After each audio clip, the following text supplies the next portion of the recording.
You know, I'm excited for this one. This is going to be a good one, man. Not to brag, but we called that shit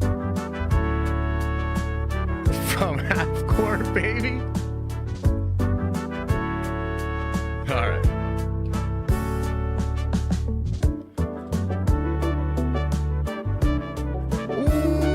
Welcome back to the Den of Nerds. I am Josh, and we have a fantastic show for you today. Oh my goodness, I'm excited about this one, man. There's a lot of fun, nerdy news out there, as always.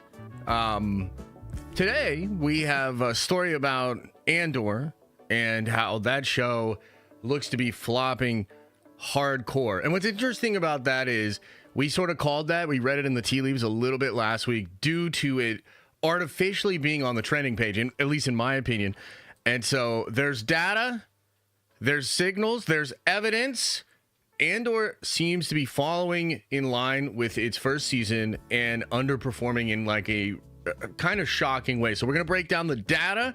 I will be completely fair, as I usually am, and admit that we don't have the full story yet. Not everybody has chimed in. You know, we tend to wait for Nielsen numbers to confirm some of these things, but Luminate has been right a lot recently. And so we'll dig into the data. I want to explain fully what's going on and admit that the full picture is not out there. But from what we see, looking pretty fucking bad for Andor. However, it's not all doom and gloom when it comes to Star Wars, as Revenge of the Sith breaks records in its re-release. Wait until you hear some of the stats and the data that I'm going to throw at you about Revenge of the Sith and this insane success of this, the most successful re-release of a film in modern memory. Of course, there's The Lion King in 3D in like 2011 or something like that. We're going to get into it. You know, we're going to get super nerdy like we always do. We're going to get into stats, numbers, pie charts, all sorts of stuff. Okay? But make no mistake about it. Revenge of the Sith re-release, a massive fucking success. Kind of a wild success with the timing of Andor flopping and George Lucas Star Wars setting records. So that is an interesting conversation. We're going to have that conversation today. I also want to talk about my experience watching Revenge of the Sith in the theaters, because, man, that was something special. I know a lot of you went out this weekend. I talked to some of you in the Discord about it. It was an incredible experience, man. And I want to gush a little bit about it because I truly had a great time, and it just hits different, man. It hits different, you know, on the big screen. So lots of cool stuff to get into with that. I'm going to gush a little bit about Revenge of the Sith. Finally, for today's show, we're going to speak about Marvel Rivals. This is a game that's been a phenomenon. It's been in the news for months and months since its release.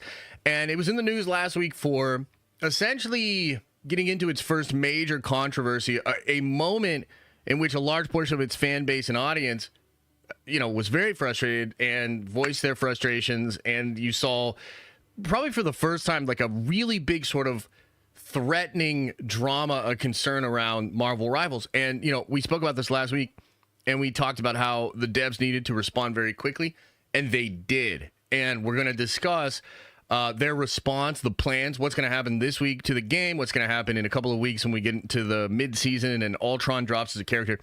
I'm going to try to explain this in as simple as terms as possible, so that even if you don't fully understand the video game world, you can still understand what's happening with one of the biggest, most successful things going on with comic books, with the Marvel brand right now, and that is Marvel Rivals. This dev team is just fucking built different, and I want to break that down and explain it and give them their flowers. We don't know if it'll work. Some of these solutions are going to happen this week, and more solutions will come in the coming weeks. But either way, they moved quickly, which I thought was important, and they used language that I felt was very humble and diffusing for the situation. So I really admire the response here, and so I want to take some time to break that down. As far as show notes go for this week, ladies and gentlemen, not too much going on. Wednesday night, we are going to do another deep dive. It's been some time since we've done a big deep dive, and I'm telling you right now, we're going to make up for lost time, because this Wednesday, we're going to be deep diving on Kevin Feige himself. I've done a ton of research over the past couple of weeks. I've pulled up some absolutely mind-blowing Very interesting things that people that have worked with Kevin have said over the years, stories about his come up, how Jeff Johns played an interesting role in getting Kevin into comic books when he moved to Hollywood. A lot of interesting stuff that we're going to talk about this Wednesday night at 7:30. It's behind closed doors. It's behind a paywall, but I promise you, it is going to absolutely be worth it. We're going to blow your fucking minds Wednesday night. So if you are a paying member, come on by, man. That's a little bonus stuff that you guys get. I'm excited for this one. I think it's going to be really cool. Speaking of Kevin Feige, today, Avengers Doomsday, they're filming. They're starting it. They're ripping it. It is day one of Doomsday, and that's fascinating. I wrote a video. I haven't recorded it yet, but I wrote a video this morning about Doomsday, everything we know so far. Definitely some spoiler stuff in there, so we want to keep it to a video. I'm going to drop that later tonight. Big video just kind of explaining not only what do we know right now, but what are we going to be looking out for in the coming weeks. Ton of info is about to start leaking, dropping. You are definitely going to want to be subscribed to the main Den of Nerds channel because it's time. Like, this is cooking time for us. This is our season.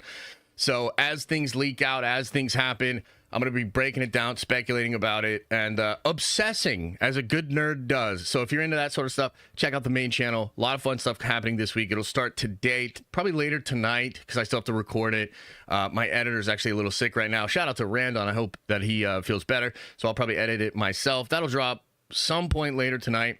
But it's going to be juicy, filled with info. We got potential, who's filming first, potentially what's going on with the set, but like a lot of stuff. So we'll get into that later tonight. Other than that, should be a chill ass week. Thunderbolts drops on Thursday. I don't know, man. I still don't necessarily feel like there's a lot of hype out there for the Thunderbolts, which is kind of a shame because I'm quite excited about it. They had the big premiere. The leaks are all out there.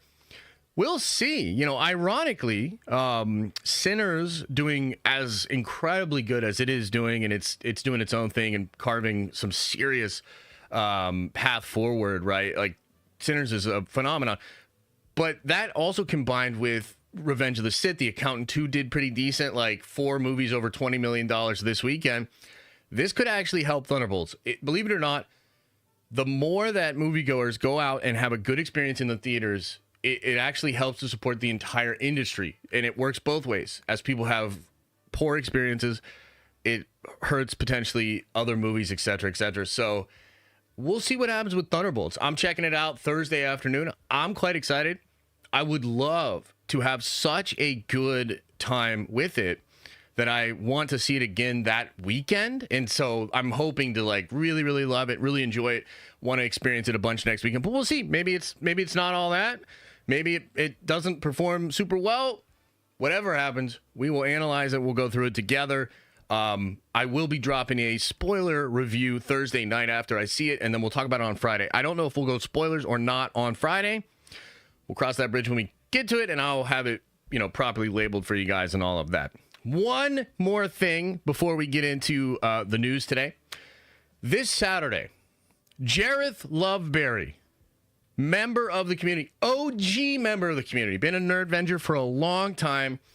He is racing in the Kentucky Derby this Saturday, okay? Now, Jareth has been in the Kentucky Derby before. I think it was a couple of years ago, and it was awesome. Shout out to Jareth. Unfortunately, I will not be able to do a live stream during the Derby. I kind of have some stuff going on this weekend, but I'm going to be keeping an eye out it, and I'm going to move things around so that I can watch the Derby, watch the race, and I'm definitely putting some money on Jareth. His horse is called Chunk of Gold, okay? And this is actually kind of a really cool underdog story because a lot of people thought this horse would never get to such a high-profile race. If you know anything about horses and horse racing, and I don't know shit about it, I'm going to be honest. Jareth would be able to explain this much better, but I know that horse breeding is like a big business, and you really try to buy high-quality horses for these big races. Well, this horse, Chunk of Gold, was purchased for $2,500, next to nothing compared to a lot of these other horses. Nobody expected this horse to be able to do what it's done, and it's in the Derby. And it's being piloted, rode, jockeyed by a Nerdvenger. Incredible. So give your love, your energy, to Jareth. Let's cheer Jareth to win the Derby or place. and let's put some fucking money on them and let's cash out. Not hashtag not financial advice. You know what I mean? But at the same time, I think it's just for fun. I think it's gonna be dope. I'm gonna be watching, and I'll be in the Discord too on Saturday, hanging out with you guys as we talk about Jareth and all of that. So it's cool, man. He did this before. Jareth is awesome. He's an awesome individual, good member of the community, and just want to support him. So it's awesome. Put some money on that horse. Anyway, here we go. Let's get into the actual news here today. I've been yapping long enough. Let's get into it. So, Andor. Oh boy. Oh, not the right screen, boy. We need to talk about Andor, man. And I have some notes, and as always, I'm going to be super fair about this, but I do want to point out that I don't think this should be as shocking as maybe some people will find it. The first season of the show really underperformed, guys. That's the story of Andor. Andor was, elevated genre, sophisticated Star Wars. It was this flavor of Star Wars that was different, and it was going after a mature audience, and it was doing all of these things. The story of Andor season 1 was that it underperformed. And I know that maybe some Andor fans don't like to hear that, but statistically speaking, that is just totally true, man. It was just not embraced in the way that a lot of other Star Wars content was. So I don't think season 2 in general following step with that should be really that surprising. It would almost be like think about what the opposite of that is, right? In order for you to think that Andor season 2 would be this big hit, you'd have to imagine Andor season 1 was this like hidden gem that was discovered, and people were figuring out how dope it was, and like everybody had converted, and like you would have to assume some change because it technically did not do well in its first season.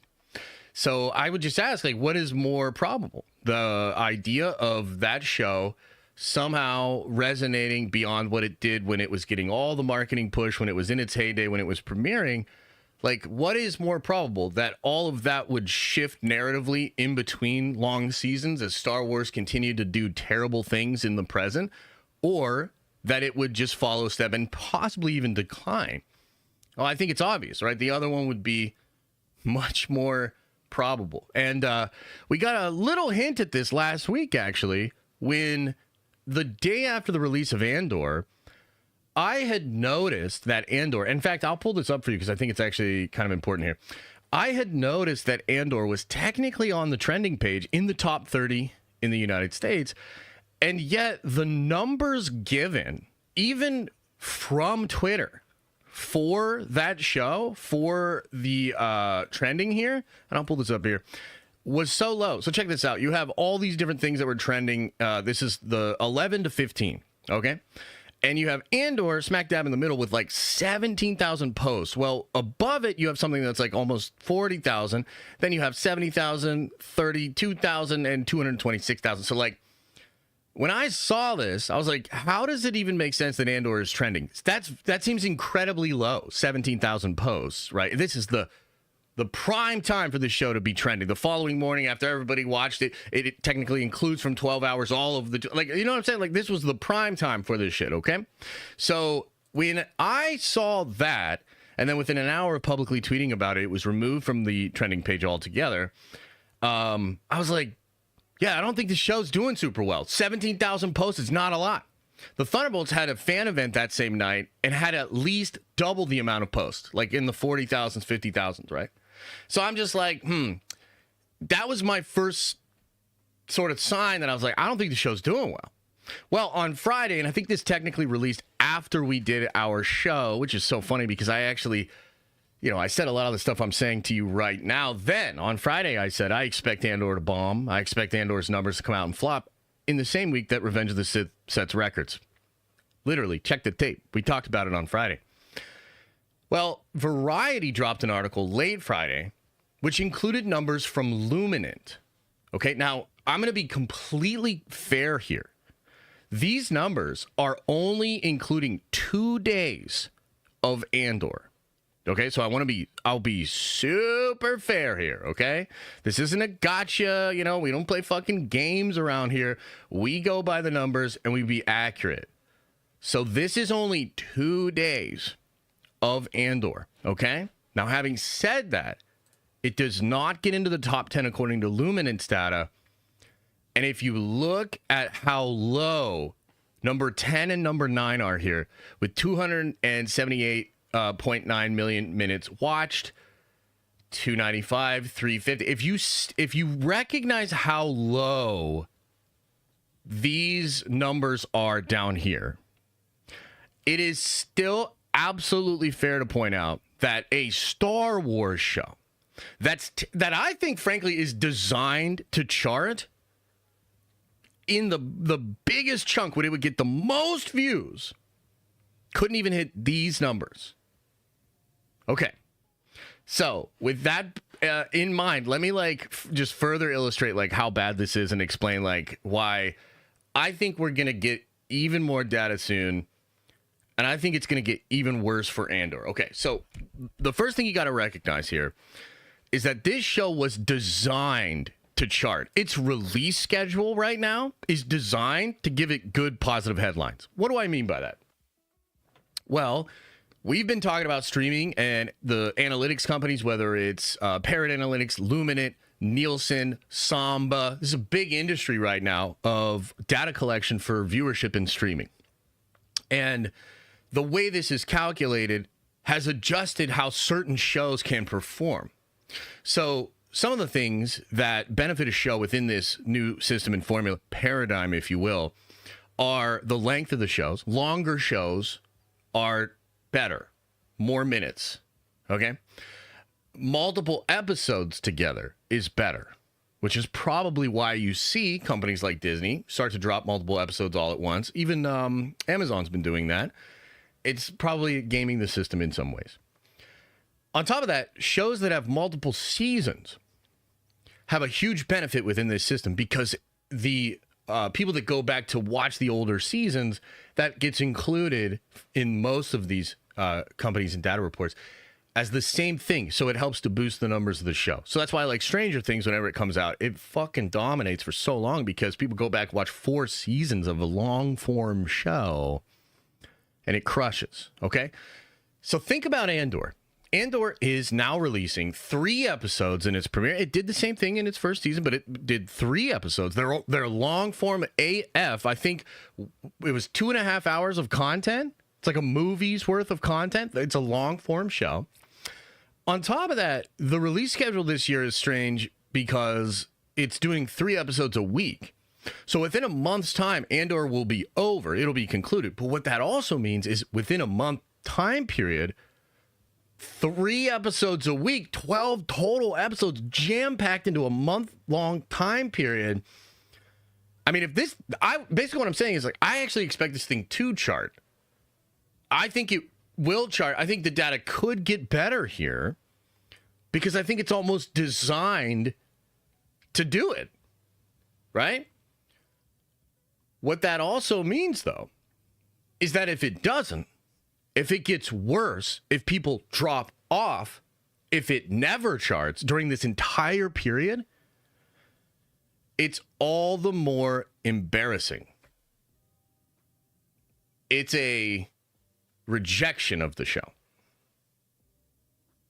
And by the way, this show cost $650 million for 2 seasons.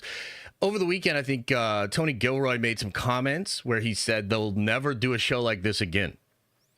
And that Kathy defended them the entire way. These were his, I'm paraphrasing, but that's basically what he said. What he means by that is it doesn't make any fucking sense to spend $650 million on 2 seasons of a show that's not even commercially performing in the way that Slop performs via Netflix and some of these other what he admitted was that the reason a show that makes no sense business-wise continued was because of the president of the company that defended the show against reason, rationality, business acumen. Any fucking rational person would come in there and be like, I don't know why we're spending this money on this show. What are we doing here? What are we doing here? Okay. So it has started low. The show has started low. Could it be the case that it picks up steam? Yeah, and actually, I think it's designed to. We'll see what the data comes in. But if it doesn't, oh my fucking God, what an embarrassment for Star Wars and for Kathleen Kennedy. Now, we're about to talk about Revenge of the Sith, and I can't wait to gush about that movie, talk about the success, throw some crazy numbers at you, because goddamn, that thing cooked. But while we're still on the topic of Andor, it's important to bring this up because the success of Revenge of the Sith in the very same week that we have bad data for Andor is all the more embarrassing because it takes away the out that Andor might have in saying that like Star Wars itself is dead, that fans are just rejecting Star Wars. That was their like one out that would have made sense. That is now removed from the conversation because George Lucas' Star Wars 20 years later still slaps in the theaters and people are willing to go out and spend money on it.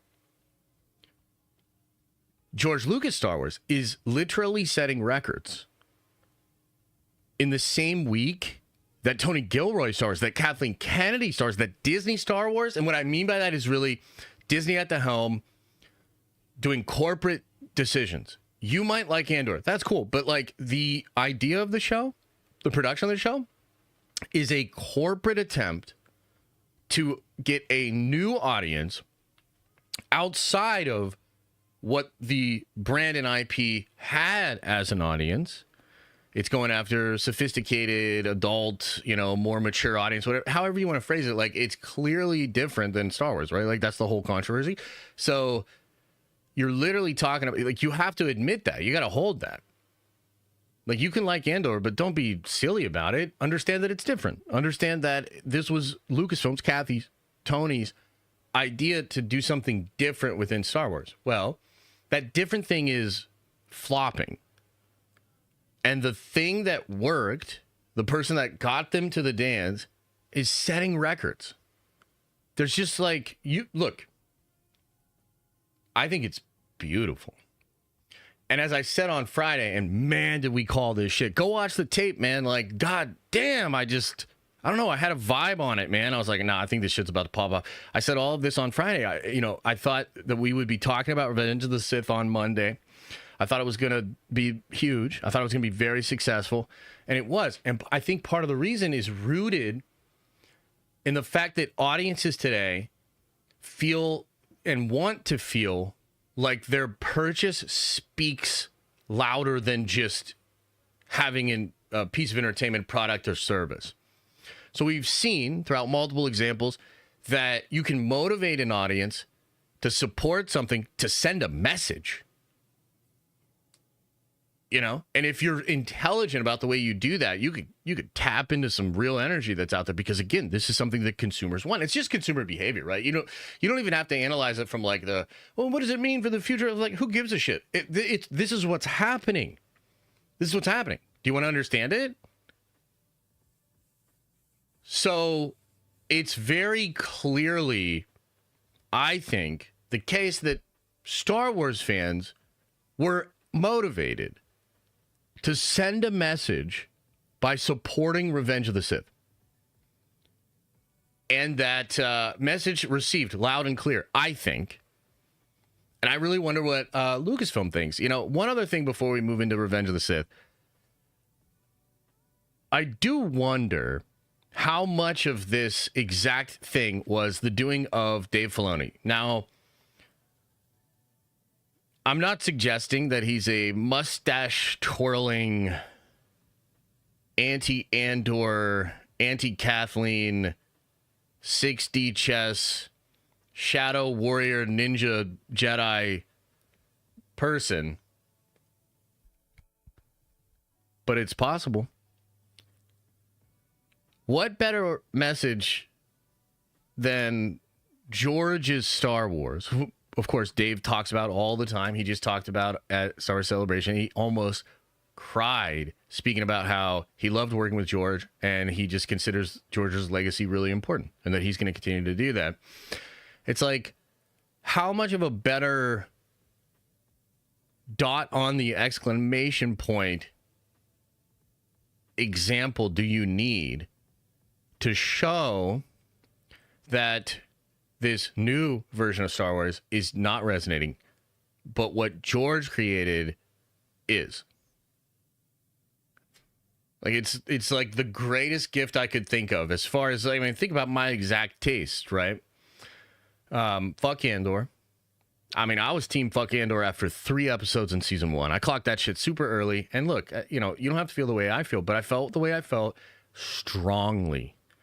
And I have not liked this show. I don't like the show as a concept. I don't like the content of the show. I reject it as Star Wars. I mean, I'm pretty fucking happy, dude. Like, this is a crazy outcome to have right in front of our face, to be able to do the show, speak to you, yap into this here microphone about the failure of Andor and the success of George Lucas' Star Wars. What a world. Truly, what a world. We'll get more info soon. I think the data will catch up. Luminant itself, by the way, on fire. I know a lot of people are like, but it's not Nielsen. Luminant had the accolade situation clocked way before everybody. I had shared this data in an article written based on the Luminant data. And everybody was confused because it was ahead of Nielsen, and everybody was like, what do you mean? Like, we don't know if Accolade's bombing. Yeah, we did. And Luminant told us. So Luminant's telling us right now about Andor. We will see how the data shakes out in the next couple of weeks. It could be better. It could be way worse. But either way, slow start for Andor, on par with pretty low viewership that it received in season 1. I just think the overall thing to say, and maybe people don't want to hear it, but it's like, if you really, really love Andor, you're a minority within the Star Wars fandom. Like, I think this week, last week, is just making that super obvious. So it's all good either way, but that is that's a report. That's what's going on with Andor. Boo-hoo. Oh no, too bad. All right. Let's talk about Revenge of the Sith, baby. Oh my goodness. Let's talk about Revenge of the Sith. So first, let me gush a little bit about my experience. And then we'll talk about the data, the stats, the accolades, because my God, this shit popped off. So as I said on Friday, man, I woke up just kind of feeling like I really wanted to go experience George Lucas Star Wars in the theater. At the time when I kind of came up with this, because it was like late Thursday night, and I had even told you guys, I was like back and forth on it because I'm very negative on Star Wars. I don't know if you noticed. I don't know if you noticed, but I've been very negative on Star Wars to the point that you guys would super chat me and ask me if I was going to see Revenge of the Sith. And I think I cheekily answered, I don't like Star Wars anymore, so no. That's the level to which I've been anti-Star Wars. Okay. But somehow, some way, Thursday night, I had memories of 20 years ago dressing up as a Jedi. I dressed up as a Sith. But my friend and I dressing up and going to see that movie when midnight showings actually happened at midnight on Thursday, and you paid the real price. And I had all this nostalgia kind of like swirl up in my memory, and I had this like just kind of smile and a lot of positive thoughts about it. And so I said, you know, it just happened that we had the babysitter Friday. And so I kind of decided, you know, me and the wife will slip away and go watch Revenge of the Sith. Now, as it happened, and I didn't know this, but I guess I should have, right? But she had never seen Star Wars in the theater. She had never seen any of the Star Wars movies, including the sequels, in the theater. She didn't really get into Star Wars until like after we had started dating and stuff, right?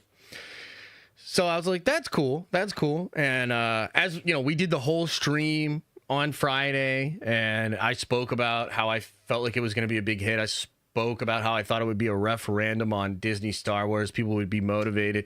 Georgia's stuff still pops, all of that, right? So we get there. We go to see this movie, and like man, it's just like hard to explain how good of a time I had. And man, was that needed, because frankly, like, I haven't had a really great time in the theaters for a while. I've been pretty critical of a lot of the Marvel stuff, including Deadpool and Wolverine. Just to be honest with you, when I first saw it, I didn't have that fucking joy that a lot of you guys had when you watched Deadpool and Wolverine. I found that the second time, I kind of let some shit go. But I mean, like, you know, maybe Spider-Man and Multiverse of Madness, Guardians 3, like those were fun. But a lot of disappointment in the theaters recently. And wow, what a good time, man. I think the thing about Revenge of the Sith, because it hit me so hard, and I truly think the thing's a masterpiece. You know, people have all sorts of, I think it's operatic in a way. It's like the perfect blend of this like operatic, super emotional, high stakes, tormented soul journey. It's a tragedy. You know what I mean? And like, brother, that shit just still hits. Like it was incredible. The theater was actually had a good amount of people, as you saw with the data when the box office, you know, came out. A lot of people went out. People were saying the lines. People were cheering for little moments. People loved that movie. It was an incredible experience. There were a couple of things as I was actually watching it that like, I was like, damn, I get the theater thing. I get the theater thing because we also live at a time where I think a lot of folks are questioning the theater experience. You know, the CEO of Netflix recently came out, made some comments about how people just prefer shit at home. And I don't think you can really argue with the convenience of home, the improvements in TVs, sound systems at home. You know, it's like really good experience. And there is a sort of hassle that comes with scheduling and travel to go to a movie in the theaters. So we live at this really interesting time where we're kind of reinvestigating some of these value propositions. And for me, Revenge of the Sith was like a solid, like, put that in the category of like keep theaters around. Part of it's the sound. That opera soundtrack was so cool in the actual theater with the proper acoustics and the really high quality sound. There were a couple of moments. I've seen this movie like fucking 100 times, maybe. You know, like I don't even know how many times I've watched Revenge of the Sith. It's a go-to. And there were moments of little flutters, little chimes, little cymbal hits that I just don't remember from my home theater experience. So there were like some little moments that like really hit. And then I think the biggest, most impactful, there were two moments where I was like, holy shit, Star Wars on the big screen hits.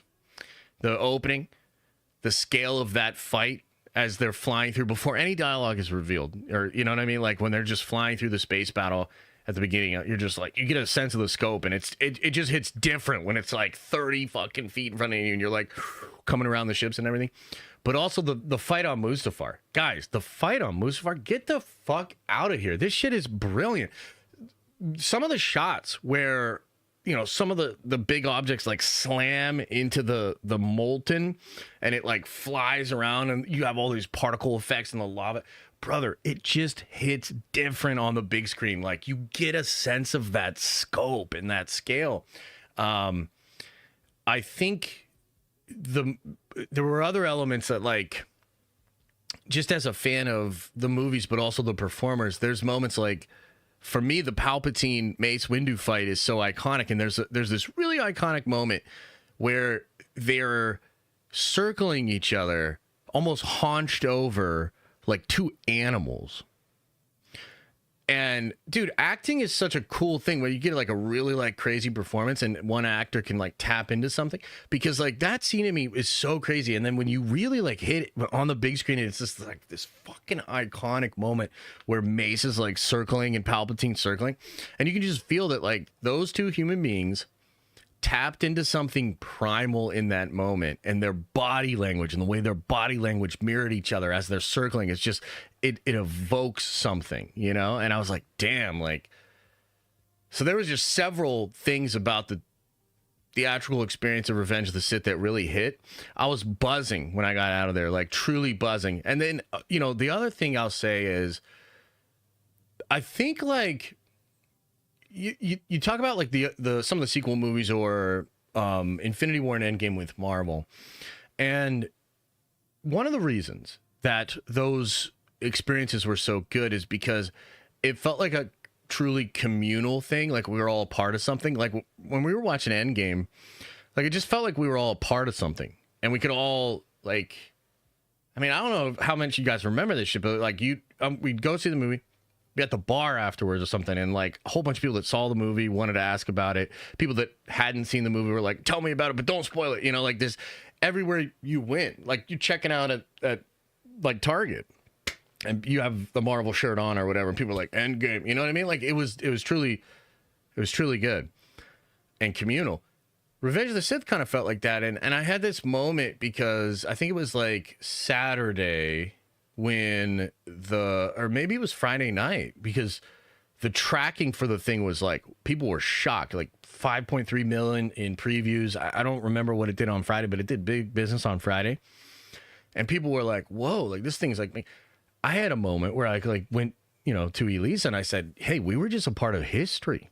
It's the biggest re-release in modern times. Like this is," and that felt cool. So the whole thing felt cool, man. It was like, frankly, the complete and total fucking opposite of a lot of the experiences I've had as a Star Wars fan over the past 5 years. This was truly something special.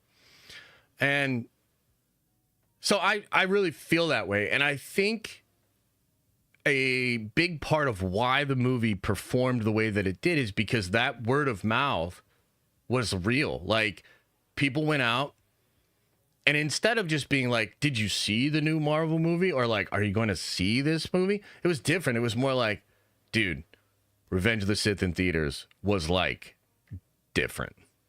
And I think you should go have that experience." Like, strong word of mouth. That's what I saw in our communities. That's what I saw on Twitter and social media and stuff. And that shit's cool. And again, very different than what you've been getting with Star Wars. So what's the numbers? What's the data, man? Let's dig into it a little bit here. Let's talk about this. So, record breaking. Disney's Revenge of the Sith re-release earned $25.2 million domestically. The film collected another $17 million internationally for a galactic $42 million tally over the weekend. Now, of course, Sinners made history. 6% drop weekend one into weekend two, almost unheard of. Massive success, the hit that Sinners is. I'm not going to spend a lot of time on it because we're the den of nerds, you know what I mean? But obviously, flowers to Ryan and all of them. There's only 2 paragraphs in this whole goddamn article that talk about Revenge of the Sith, so we're going to read them. After a close race, Star Wars Episode 3, Revenge of the Sith, looks to have pulled ahead of Ben Affleck's The Accountant 2 for second place at the box office charts. Revenge of the Sith, which Disney is re-releasing for the space opera prequel's 20th anniversary, earned $25.2 million in 2,775 locations. Film collected another $17 million internationally for a galactic $42 million global tally over the weekend.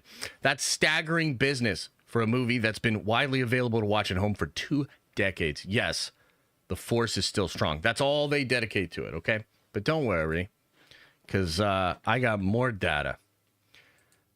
So, this is the 5th biggest opening of a movie in Hollywood this year. This year, 5th biggest this year. 20-year-old movie. Biggest opening this year was Minecraft, 162 million domestic, 300 global, I believe. Captain America, Brave New World is next up after that. Then you have Sinners, I believe, at 63 million. Dogman, which I don't even know what Dogman is. I think it's like an animated thing. 36 million domestic. I don't remember what it did global. But then you have Revenge of the Sith, Episode 3.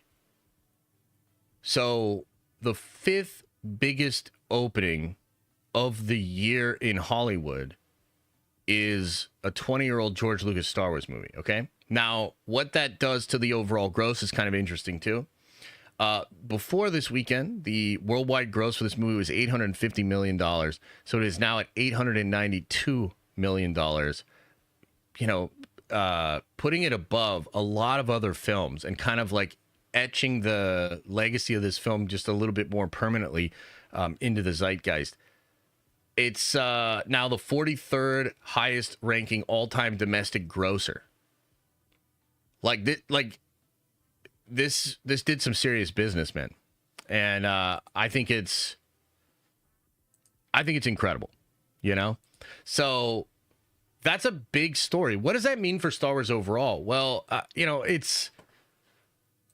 I think it goes back to the Andor conversation. You know, I really do. And I'm not to make it all about Andor, but again, I think it's a pretty stark comparison when you have like, a new version of Star Wars, this like sophisticated version, and then you have like literally the antithesis to that. I mean, Sith isn't just not like Andor. Sith is unlike a lot of shit. It is unabashedly space opera. It is totally and completely, in my mind, George's full vision, for what Star Wars should be. It's the last movie George ever made in the franchise. I think it is obviously the best of the prequel trilogy, but it is a prequel movie, and it's like, it is absolutely and deliberately in an antithesis to what Andor is, to what a lot of other science fiction is, and I think that's like undeniable. So it's very wild that that movie would make that much money, break those records, have as many fans talking about it, being positive about it as it has. And I think this bodes well for Star Wars. Now, one of the things that's kind of interesting here is, as I've been reporting for the past couple of weeks, there is a fight for the identity and the future of Star Wars going on right now.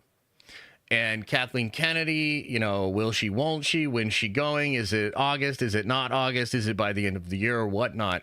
You know, she's trying to shove a lot of movies and things that represent her vision for what Star Wars should be into production very quickly. That is why the Sean Levy movie is being streamlined. You know, it's going, they're making it really, really fast.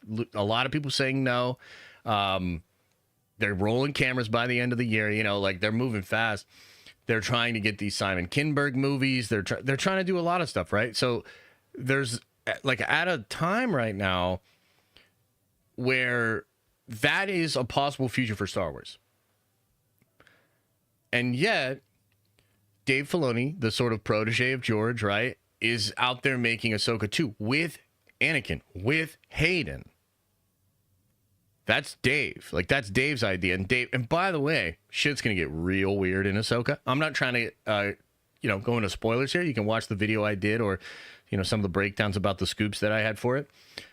But that shit's going to get pretty weird, and pretty crazy.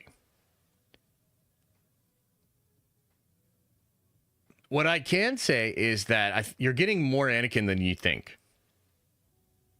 in that show, possibly in Dave's movie. And so you have a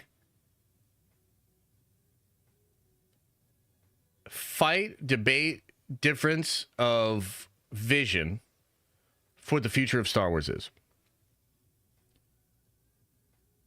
To me, the success of the Revenge of the Sith re-release, the love that the fandom still has for Hayden Christensen, is a pretty compelling argument that vision for Star Wars, Dave's future stories, is the way to go.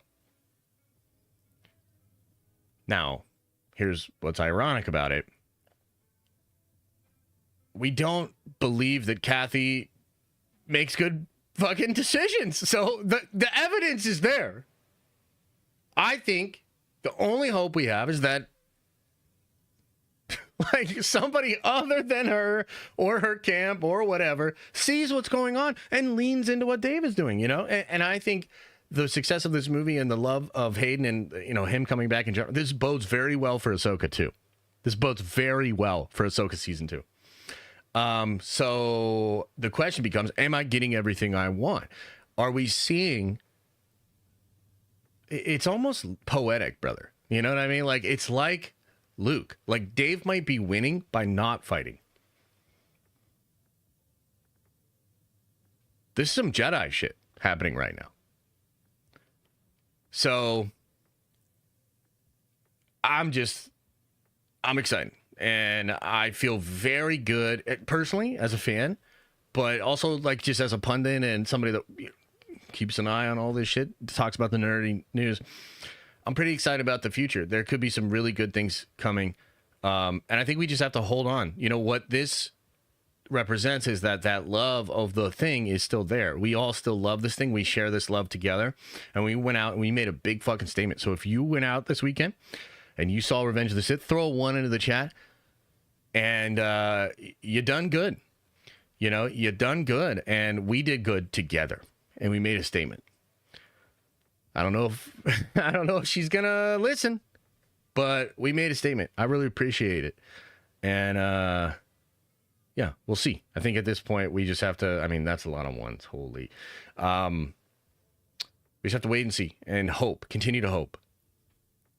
Good things could be coming. Okay, let's shift and let's talk a little bit about Marvel Rivals. Ladies and gentlemen, this one's kind of cool too, man. There's good people in the world. There's good companies in the world.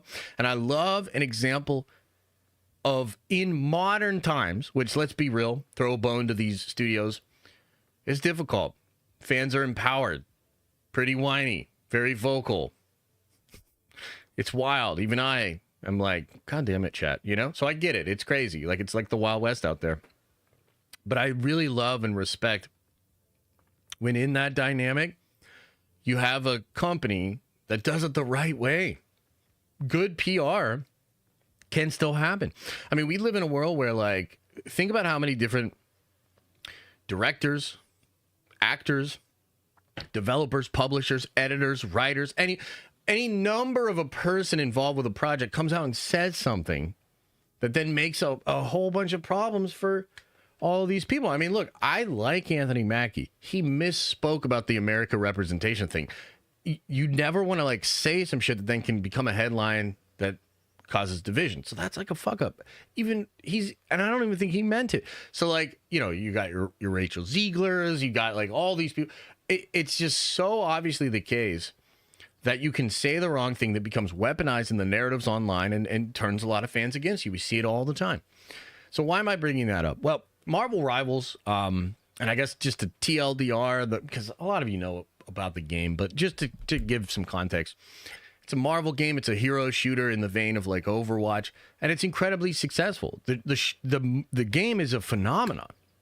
So it had a massive release and then held on to like 90% of its players a month after a massive release, continues to make super massive waves. Some people think Rivals has had such an impact that, you know, the swimsuit edition of Marvel Comics is back after 30 years. We're finally getting TNA and Beefcake back on the menu at Marvel Studios instead of this weird, like, asexual, we don't want to have, you know, like, sexy people in comics or whatever kind of attitude that has been very pervasive in comics over the past 15 years.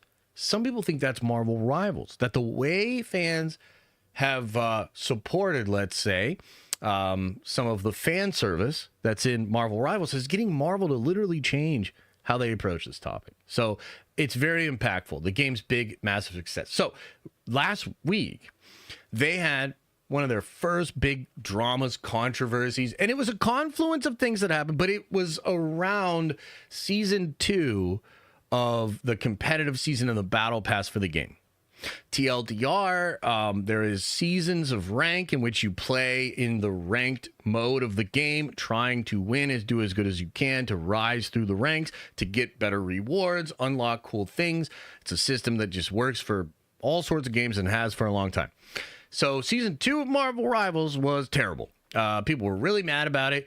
It had divided the fan base. There were multiple things going on where it was supposed to be more skill-based, but unfortunately, it didn't appear to give certain classes or certain characters a fighting chance to get a lot of ranked points. So it made ranked a terrible experience for certain people, mostly the healers in the game. On top of that, you had some drama with big content creators saying that healers suck and only women are healers. And like weird shit was like going on. Caused a big backlash. On top of that, the actual balance of the game changed. And the game became far more dive, which is to say, as opposed to having a standard flow of combat in season 2, teams are rewarded for like smashing the other team's healers. And so all of this kind of combined to create like a really bad fucking environment. It was bad. Seriously, it was bad. So we talked about this last week and we're like, yo, they need to respond fast. Well, they did. And this is what's so cool. They put out a patch. It's like an emergency patch. And they're going to fix a couple of things. So they're going to buff the healers a bit, which is like, I don't know about that shit. I'm going to be real. Like, they probably need to, but like,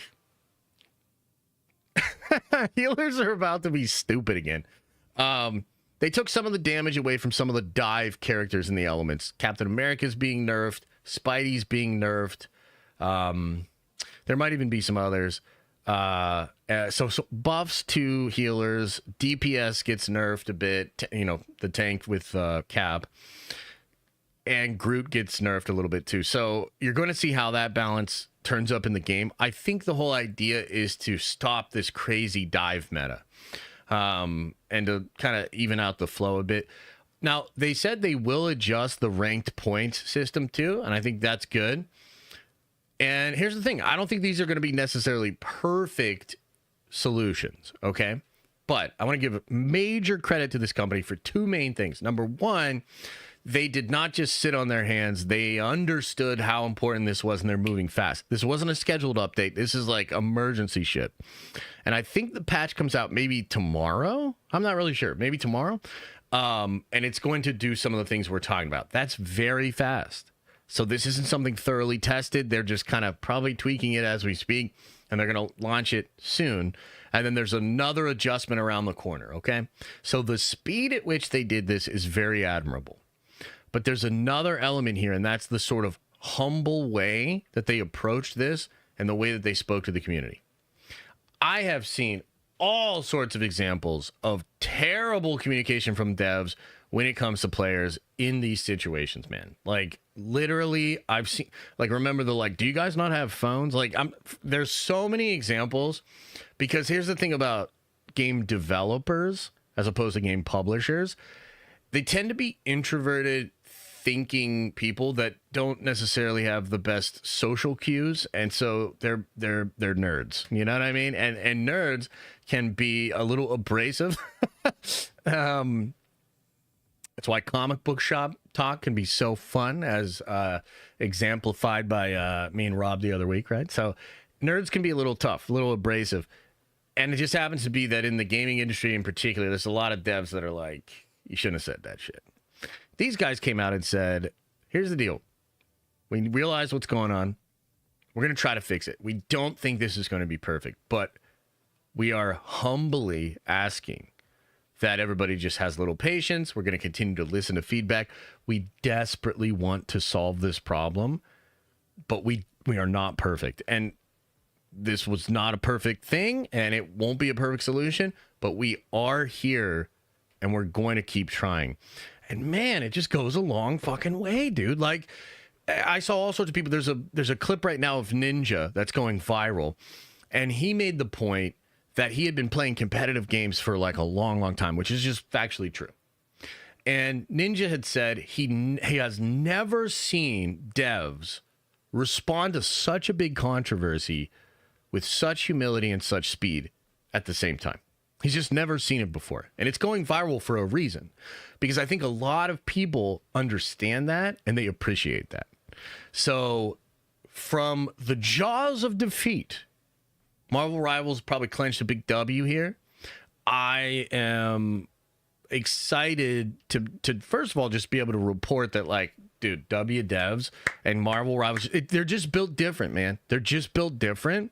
And I think this game has just entered its biggest controversy so far, and so far the path out of that has been navigated brilliantly by those devs. So kudos to them. Let's give them their flowers. The other element is, I don't know how this will actually work. It could get worse. But here's the thing. If it does get worse, I would imagine they would revert or move quickly. So it's like, we're kind of in a weird limbo, like, what's going to happen situation. I don't know how this is going to go. I think I kind of expect it to kind of be fixed by Ultron. When Ultron drops, I think that'll fix things. And then, especially because he's a support, I would imagine with all the support stuff, he's going to come out and be very strong. So he'll probably, in the same way that Emma has kind of adjusted the meta, I I would expect him to as well. So that, I think it'll be very balanced by that point. But I think we're going to have to wait and see how this first patch is implemented and what it looks like. But the main thing is, like, if you're a Marvel Rivals fan or you're just like casually a fan, they continue to just be great. And you should notice that. You should know about that. So I want to bring that up and continue to just tell you guys, because we're involved with Marvel Rivals. We're going to do our own Nerdvengers tournament soon. I'm kind of waiting to see how these balance things go. We'll see. We'll talk more about that this week. But you should feel really good if you're a Rivals fan. If you were worried that this was going to go a bad way, which I don't blame you, because the gaming industry has had just so many examples of it going the bad way. I think you should feel relief and maybe even a little pride, because these guys really get it, and they're doing something that other people are not. So big W, Marvel Rivals. They kind of saved the game. It's crazy. So there you have it, ladies and gentle beings. Those are your main topics for today. We're going to jump into Q&A now. I'm going to start going through the super chats, member chats, and even the chat, and see what's on everybody's mind. We'll go through all of these. I bet there'll be, as always, a good Q&A section with a lot of interesting input from you guys. So I'm looking forward to all of that. And then we'll get on out of here, man. Okay. First in today was Badunka Duncan with a 5 spot. He says, Sinners dropped only 6.2% in its second weekend. Movie of the decade. Yeah, this is what you would call undeniable success. Undeniable success. Like, success, I mean, it's just so... I'm very happy. I'm very happy for all of them. I'm happy for the industry. Dude, strangely, Warner Brothers, from like the depths of hell, is now seemingly operating pretty well. And DeLuca and Abdi, very lucky that they've had a massive amount of success recently. I think it literally saved their jobs, right? So, yeah, it's really crazy. So, yeah, absolutely, man. Very happy for the success. I think he'll probably franchise it, right? Because I think it has a post-credit scene, and I think it's built sort of for a franchise. So you might be looking at a whole new franchise. Joshua Kimmel Bluegrass says, Revenge of the Sith in the theater was amazing. It really was, man. It really was. I had an incredible time. I was literally buzzing. We came back Friday night, man. I was just like all smiles. I was buzzing. I set up all my anniversary merch that I got from the thing, took a picture, was shouting it out online and all of that, man. Like, hell yeah. No, it was great. Corey says, I saw Revenge of the Sith in the theater on Saturday with my buddy, and it was exactly what I needed. I saw it 3 times in theaters back in 2005 when I was 8. Whoa, dude. I feel you, man. I was really, really happy when I came home, and we just kept saying, like, my wife and I just kept saying, like, that was just such a good time. That was just such a good time. So I'm glad you had that experience. I'm glad so many of you also went out and had that experience, man. It's good. Zach says 14 months of Nerdvenge. I love this channel, and I love this community. I appreciate you, Josh. I got to watch after work, but much love, everyone. Appreciate you, Zach. Hope you're enjoying the replay, man. And thank you for the gifted membership as well. Parker Gonzo says, I saw Revenge of the Sith with the D-Box seats on Friday. The shit was magical. I'm actually sure that was a fun time.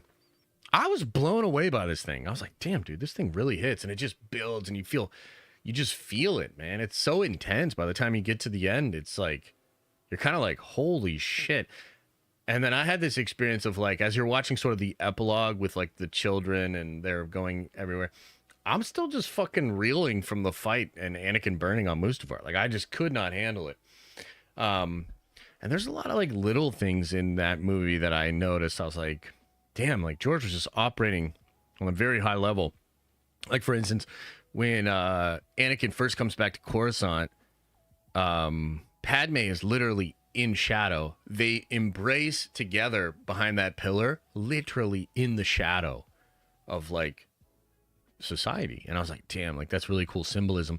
There's a couple of moments where Anakin is in shadow and Obi-Wan is lit.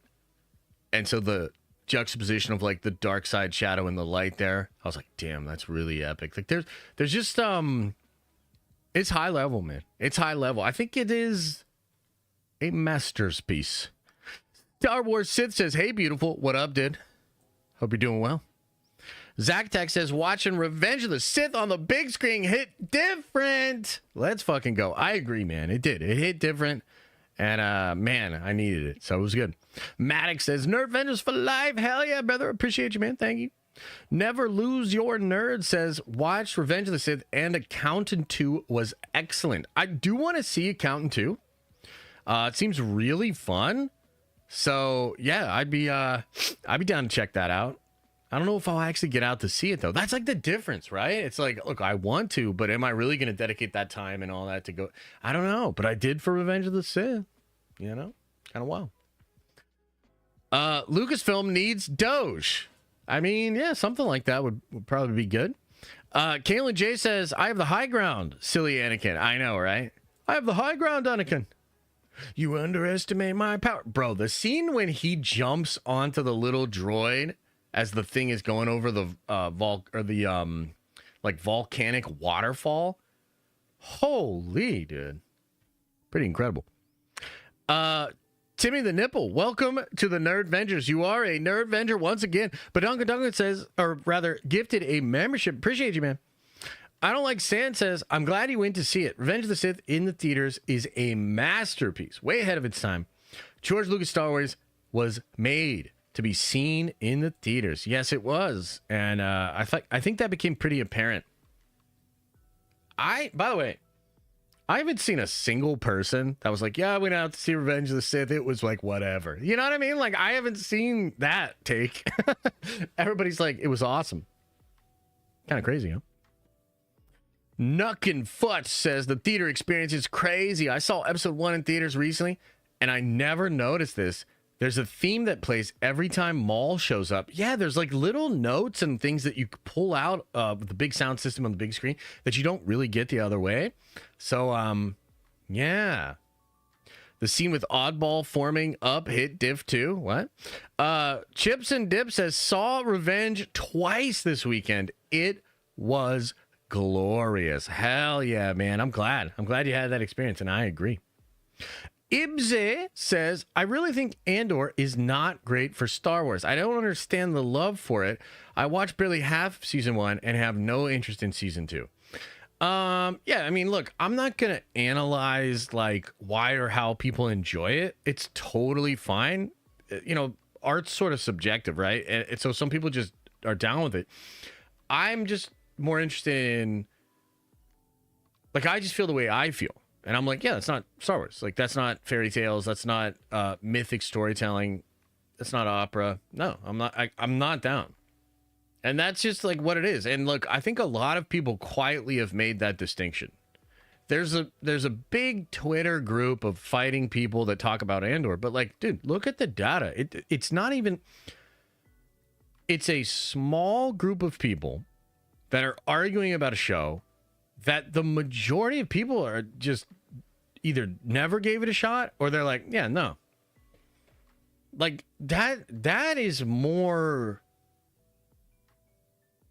I'm pretty sure that's what's happening. And it's like, why would we even argue with the people that like it? Like, it just kind of doesn't matter. It's over in a month. They're never doing this shit again. And I just, like, it's fine. Like, if you like it, it's fine. Let's see here. Ibsy. Nope, we already got that. Sorry. Watch those wrist rockets. Says, watch Revenge of the Sith with the Nerd Vengers yesterday. W community. Yeah, I saw one of the pics, man. That's great. I'm glad did you guys have a good time? I would imagine you did. Hell yeah, man. That's cool. I'm glad you guys got together. Leonard Etuk says, I love the opera scene music in the theater of Revenge of the Sith. Truly awesome seeing it again with my daughter who never saw it in theaters. Yeah, like, it's one of those experiences I was happy to share it with you, Lisa, right? This is one of those things you want to share that experience with people. Like, dude, that's one of the best screening experiences I've had. There's sometimes you sit down and watch a movie, man. Like there was a time I remember in college, me and my best buddy, we like cut class, or maybe it was the weekend or something, and we watched Death Proof together. And he had never seen it. And I remember we just like split a case of beer and just watched Death Proof, and we were just laughing our ass. I love that movie. It's so over the top. It's a fun movie. That's one of my favorite experiences of like watching that movie, was that the Friday experience of Revenge of the Sith is up there. Like I truly had an incredible time watching it. Hell yeah. Hell yeah. Sky Guy Production with the 10 spot. Appreciate you, brother. I watched Revenge of the Sith in 4DX as an early birthday gift, and there was actually snow and rain. Everyone dressed up and so energetic. For a moment, I felt a part of something greater. I honestly cried. Beautiful. Dude, that's what I'm saying, man. Like, it might seem weird to some people. Maybe some people are like, I don't know, blah, blah, blah. But like, dude, no, I agree with you. I feel the same way. It was beautiful to be a part of something. It was beautiful to be a part of that again. And like, that's what Star Wars was. That's what it was. You know? So it's like, yeah, I have hope that we get back to that place. Sky Guys Production says, also, I watched your Josh from Xbox Live stream, and everything in that hits in Revenge. Yep. 100%, man. You know. Jay Morris said, went with my dad yesterday. Theater was packed. It was a truly incredible experience. Once the last fight started, I did not want it to end. Thank you, George. Dude, I totally agree. Totally agree, man. The hair on my arms was standing up when we got to that point. I was like, this shit is hitting, bro. So I'm glad you experienced. Jacob Stowe says, shout out to everyone who saw Revenge of the Sith except the angry lady behind me because my lightsaber blocked her view during the previews and she hates fun. You got to hit her with like, it's trees and then like a 900 spin and knock over a Coke or something. I mean, come on.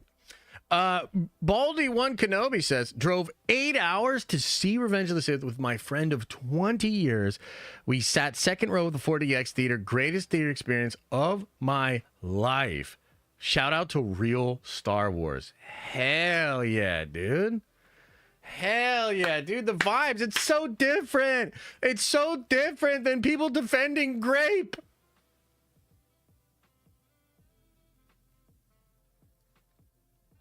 A1 Exec FPS says, went to see Revenge of the Sith with my girlfriend who saw it for the first time. She loved it and even started crying when Anakin killed the younglings. Much love. Hell yeah, brother. Hell yeah. I mean, it's tragic, right? I mean, like, it really is tragic. It's the movie begins in a dogfight with Anakin saying to Obi-Wan, I'm going to go help them. Why? Because Anakin, not Vader, Anakin is a good person. Anakin's like, no, let them die for the mission, which is a Bhagavad Vita thing. Man, there's depth here. This is what, like, I get so, because there's a lot of people online that are like, but why would you want Star Wars for kids? And I'm like, brother, you're not as smart as you think you are. You're not as sophisticated as you think you are. There is nuance in mythic stories. There is depth to something that, yes, can be received for young people. Like, it's, I get so sick. I just don't agree with the take that a lot of people have, with the energy, the attitude of like, but this is sophisticated because, you know, Grape happens in war. It's like, but what's beautiful is we don't actually have to argue. We don't actually have to, we just can support through love the thing we prefer. And that is sending a big message right now. It's sending a much bigger message than any tweet or YouTube video or anything, right? This is a big message. Scott says, seeing Revenge of the Sith in theaters brought my love for Star Wars back. Watched the OG trilogy over the weekend after seeing it. Feels awesome. I'm happy for you, Scott, and I'm glad that you found that love, man. Jack says, hey, yo, I'm a member now. Andor fan here. Get him out of here. No, I'm just kidding. But if you ask me on paper, you outline Andor and Ahsoka. I'm going Ahsoka all the way. May the force be with you, Josh. Nothing wrong with that. Either way you slice it, man. I obviously have my feelings. I put them out there. But it's all good. You know, you feel how you feel. That's fine. Locationary says to everyone listening, stop debating Andor and other topics on X. 80% chance the person is rage baiting for engagement or isn't even a person. I mean, look, I agree with you. I think a lot of that stuff, like, to me, almost across the board with, like, discussions that you'll find on social media, it's actually usually the case that the issue is being weaponized and not actually discussed. I don't think there's a lot of good faith discourse that happens on social media, frankly, because it's not what's rewarded. So, yeah, I mean, look, I generally agree. You know, like, I just don't think it's really worth arguing with people on social media. I don't think even, I mean, I could see how, and I've been guilty of falling into that trap myself. But yeah, generally speaking, like, I don't think that's a good use of your time, you know? Charlie says, nothing with the 5 spot. Appreciate you, brother. Thank you so much. Rossi says, just a reminder that May the 4th is Sunday Disney show. So here's a question. Doesn't the next Tales, what is it, Tales of the Bounty Hunters or whatever, doesn't that come out this week? Doesn't that come out this week? What is it? Tales of the Bounty Hunter? Is that what it is? When does it drop? Tales of the Underworld comes out Sunday? Bro, we're getting more Filoni Star Wars. You know what I mean? Like, ooh. It's called Underworld? Okay. Tales of the Ranch? Nah, that's not it. It comes out on May the 4th? Is that true? Yeah. All of a sudden, we're eating. Really cool. Did you see the Doom chair? Yeah, so I have a video. I wrote a video earlier. I'm going to get out here soon, and I'm going to go record, probably edit that video. I have a video. I want to talk about how Doomsday is filming today. I want to talk about everything we know from, like, leaks, set photos, you know, little comments made here and there by the scoopers. And then I also want to talk about what we're looking out for in the coming days and weeks, because it's go time. A lot of stuff's going to be revealed because they're filming this thing now. So, yeah, definitely look out for that later today. Can't wait for your watch party for Tales. Nope, we're not doing that. Remember Tales of the Empire? I was like, oh, dude, this shit's going to slap. Tales of the Jedi was so good. And I'm like, oh, God, it's terrible. It was bad, man. That last one was bad. I don't know what happened. there. Did you see the trailer Badlands or Predator Badlands trailer? Yeah, it looks cool, man. That looks fun. Absolutely. Looks pretty cool.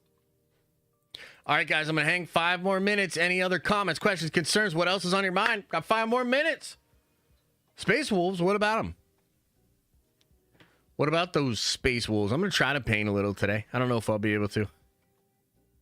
But I got some painting done over the weekend. Had some fun. Rossi sent a chat. Oh, I know. I read it. What's this?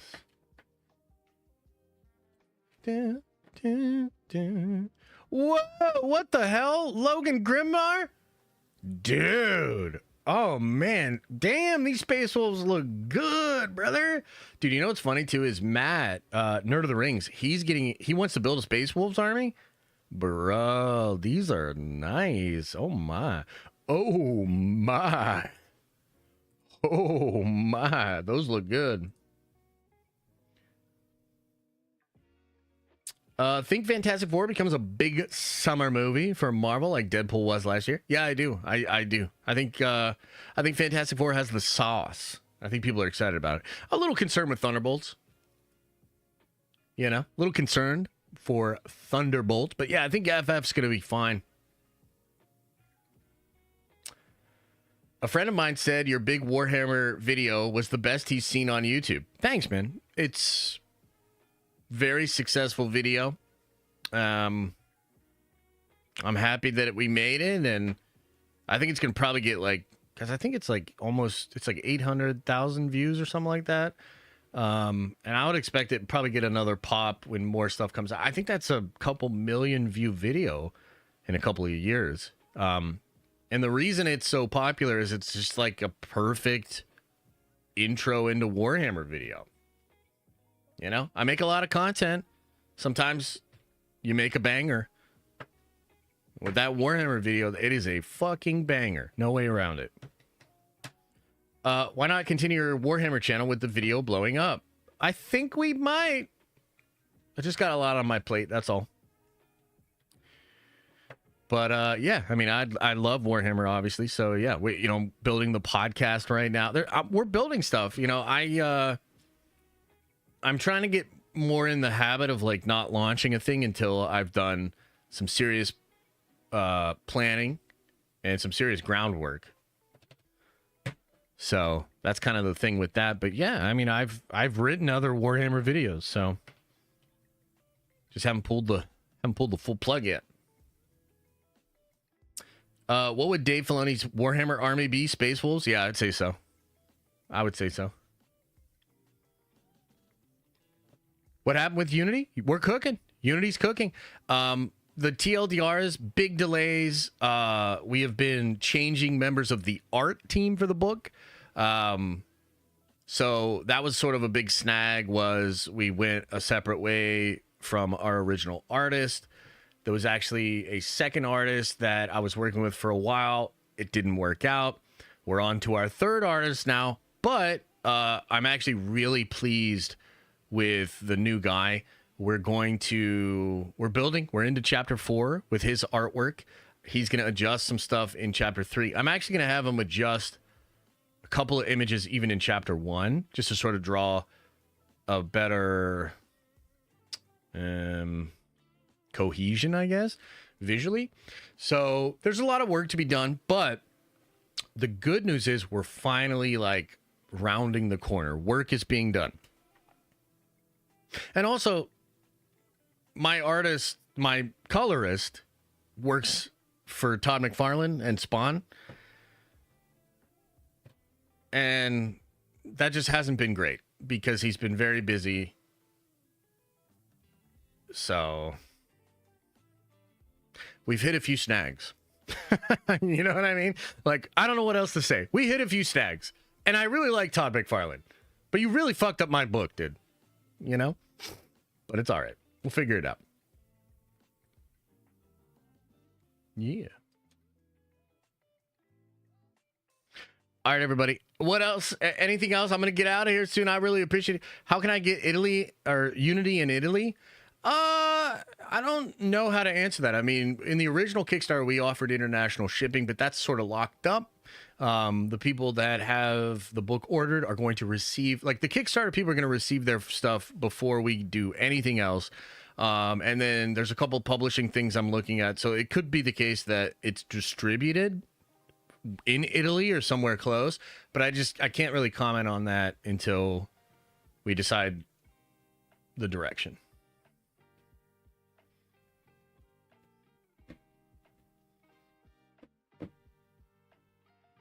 Didn't you say you were thinking about another Kickstarter or something? Well, I mean, I'm thinking about it, but frankly, my main goal is to get the book done, which has obviously been more difficult than first anticipated. And then get it printed, shipped. Around that same time, I will be talking to publishers. And then we're just going to have to figure out the direction from there. I mean, I'm trying to do... I also want to not have this delay again. So, like, one of the reasons I like the new guy is, like, he's an up-and-coming artist, not really been discovered, so no big publishers are, like, grabbing him up. Because the problem was, like, I grabbed a really good team for Unity, but then that actually ended up working against us because they got industry work, and then my stuff got put into, like, a low priority for them, and that sort of compounded some of the other issues that were going on, right? So...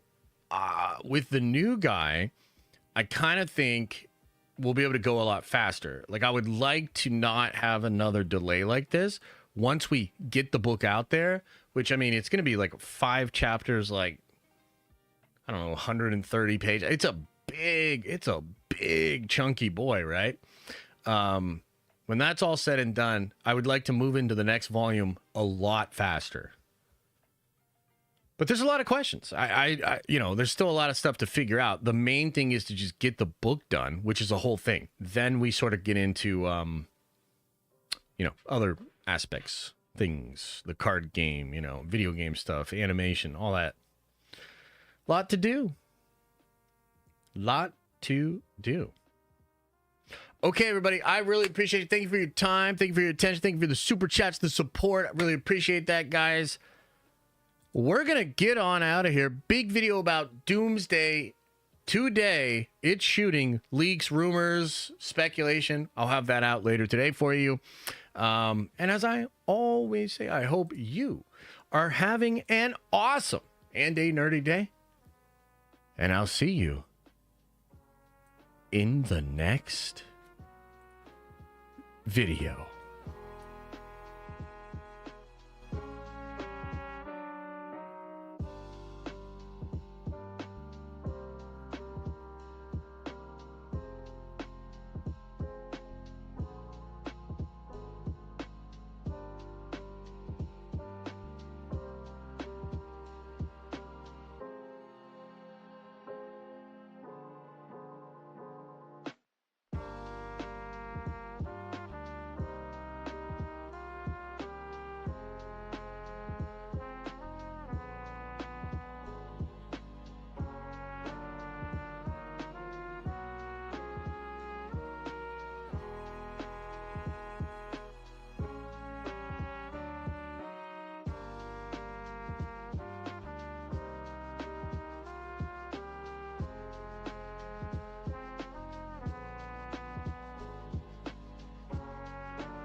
Is everybody gone?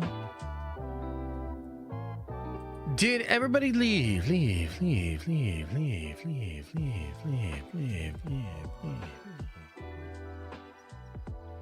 Oh, another happy landing, man. Oh, I was so excited to talk about all this shit today, man. It's a feel-good show, It's a feel-good show. I feel good. And I hope you do, too. Lots of good stuff coming up this week. I think we're going to get a lot of news. I think we're going to get a lot of leaks, a lot of rumors. In fact, I know we are. So I'm excited. I'm going to break it all down, man. I'll see you guys tonight. I'll see you guys tomorrow. Let's get it this week, okay? Do me one favor, though. Open up your third eye.